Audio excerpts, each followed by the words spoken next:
Ginoo mga igsoon. And in continuing to walk in life, in the light of life, in the light of light in Christ mga igsoon. Brothers and sisters, we should remember that our age, the golden years, is the best opportunity to gain the Lord and to be useful to the Lord, to dispense the Lord to others, feeding and shepherding one another, to bear fruit in the Lord and to have a spiritual companion.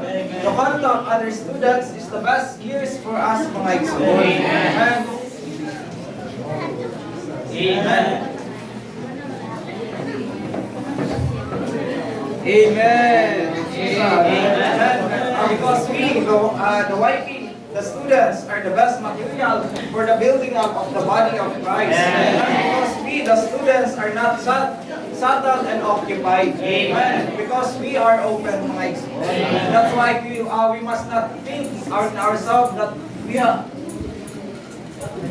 Amen. Amen. That's why we must not think that wala tayong kagamitan sa iglesia high school. Amen. Because we are the future of the Lord's Word.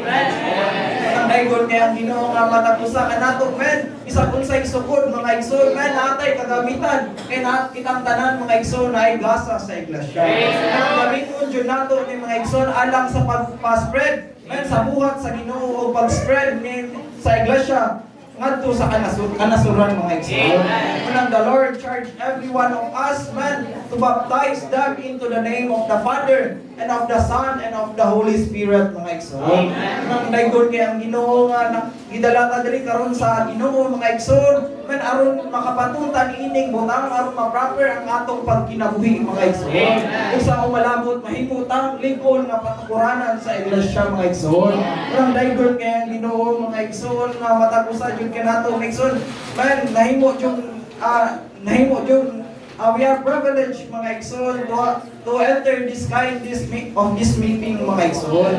Nang daygon kay ang Ginoo mga igsoon, oh Lord Jesus, it is the critical point of our life mga igsoon. And it is the important part of our life to dispense Christ into others. Amen. Nang daygon kay ang Ginoo madili jud nato mahimong ipakagamay ang atong kaugalingon mga igsoon. And matapusa jud nato mga igsoon mahimong makadala o makakontribute gud na sa iglesia mga igsoon.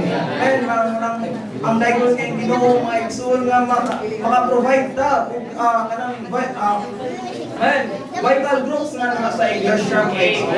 Makadala ta kinabuhi nga na sa iglesia mga igsoon pinaagi mga igsoon sa pagpaamit sa pulong sa Ginoo isig mga bananon mga igsoon. And dagit daygon kay Ginoo mga igsoon nga ang kalibutan karon rampant naman kayo sa pagkuya-kuya, tuno na sa kalit-kirit mga igsoon.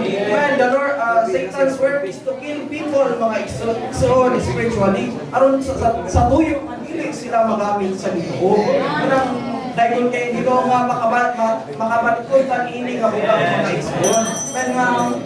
Amen.